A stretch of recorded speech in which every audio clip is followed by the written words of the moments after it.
Et voilà, un The Pretty Reckless sur Restless et dans Bang Bang, édition spéciale Hellfest 2026. Et on est avec elle. Hello, how are you? Hello, how are you guys? Oh, good. Thank you for having us. Oh, thank you for having me. First of all, we used to talk about mental health in our show. And in your lyrics, you used to talk about mental health too. It tends to be a subject that comes up, yes. Yeah. Can you say that the dimension of a festival like Hellfest is a bit anxious for you or anxious? Oh, no. No? Oh, no, not It's at all. Totally the... It's totally chill. Shows, really any show, I know I don't really get anxious at shows. That's like my comfort place. Okay. Like being on stage is where I'm comfortable. And especially at festivals, there's such a like-minded kind of community, Mhm. with all the bands, and the audience is all here for the same reason. And it's just like, a love of rock and roll and metal. And they're very fun to be a part of. So to be on stage, it's letting you outside of the world. I don't know. The Even stage if you're is, with all those people.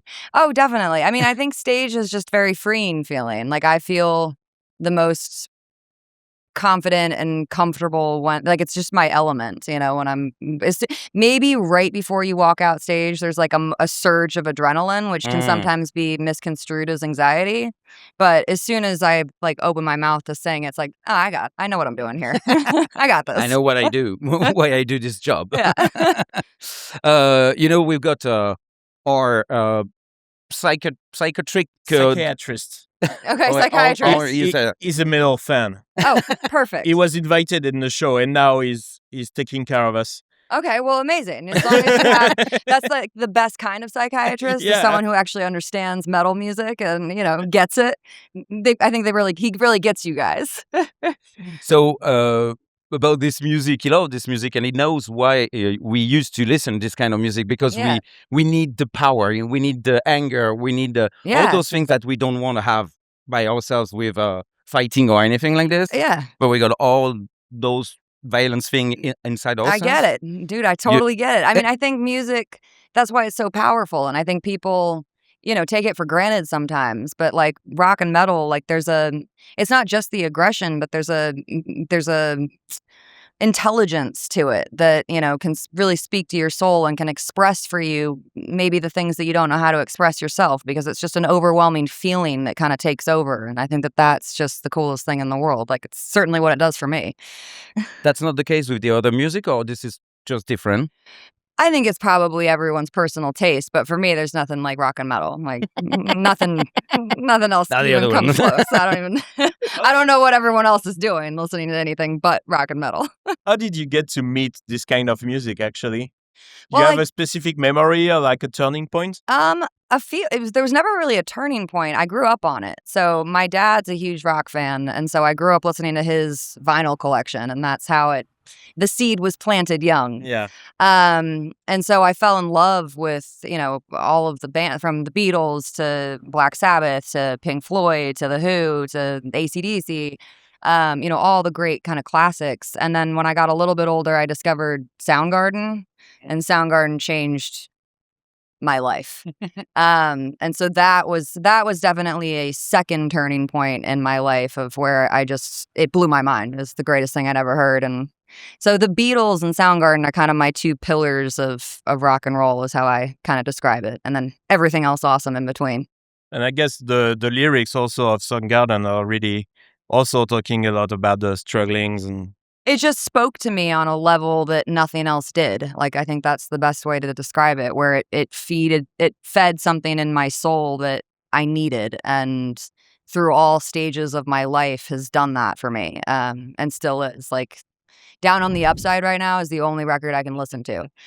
Granted, heard it 10 billion times, throughout my life, but right now at this exact moment, it's just giving me everything.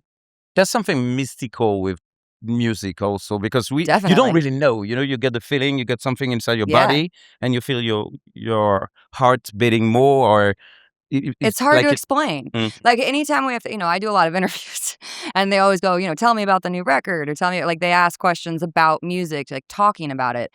And I always find myself struggling to talk about it, because it's not something that you can necessarily express in words. Like it's something that you just feel, and it's hard to intellectualize that in an interview. I just always go, I don't know, listen to it, and you'll understand.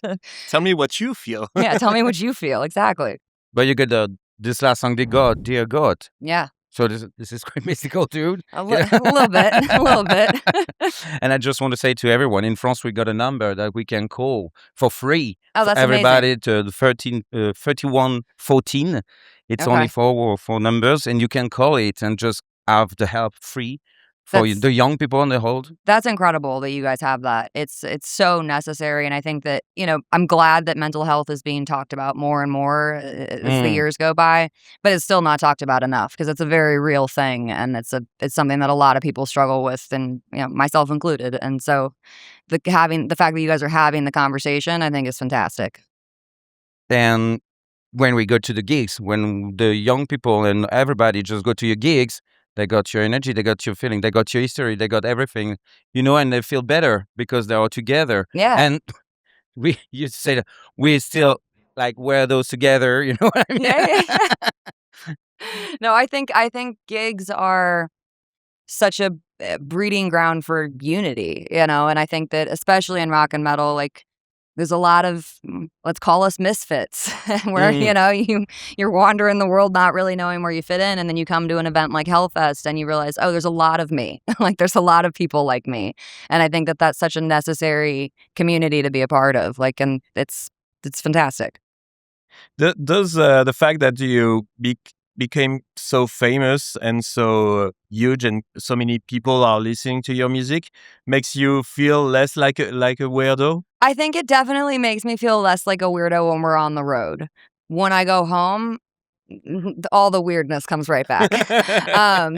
Because when you're in it, when you're in that community, that's why it's like when you're at the event, like, you don't feel alone. But then, you go home and you get inside your own head again, and, those feelings and things never really go away. It's like, it's about learning how to manage it. And for me, that's songwriting. Like, songwriting is the place where I can be fully free and express what I'm thinking and feeling without any judgment or anything. And so that I feel very lucky that I discovered that art form at such a young age, because it's how I process my life. It's how I process the world. And it's the thing that's really kind of kept me sane, most of the time. It's the thing that I can turn to, and it helps. And do you feel that with time you get to write more and more about your true self, or was it something that was already there from the beginning? I think it was something that was always there. I started writing when I was like 5 years old, and granted, the subject matter has changed a bit over the years. Oh, really? Just a tad, as life continues to get hard. But it gave that to me even then. Like, it was because I never had to lie, because it wasn't for anyone. It was for me. And so, I never had the thought of anyone else is going to hear this or see this. This is simply a place where I can be truthful. And so that kind of, like, ethic, or whatever you want to call it, has remained. And it's just been it's almost like a therapy, I guess, would be the way I describe it, But when you write songs, when you write the lyrics, when you're alone to Yes. write it, it's a place that is okay for you because it's your own place. But at the same time, your own place is dangerous, for yourself. Oh, you know it can what I mean? definitely get very dark, yes. But I think that by getting it out, I think that that's a common mistake that myself included, makes a lot of the time, is like, you bottle things up and then it eats you. And, just by simply saying it out loud or writing it down or getting it off, gets it off your chest. We started a thing with Dear God, like I don't know what you call it, a campaign, a thing where we've asked fans to confess their sins and just write them down. You don't have to sign it, you don't have to anything, but like, just, it's simply by getting it out, it will relieve you of that weight, and there is power to that. There's power to writing something down. There's power to speaking it, and so then it doesn't consume you. And music is the good religion. It's the only religion. It's the greatest religion. It never lets you down. That's the cool thing. This is our best friend. This is the best thing that we can have. Oh, definitely. Never judge, never complain, never. You know what I mean? Yeah, whatever, honestly though, whatever works for you is what it matters. Music that's what works for me, and I would be lost without it.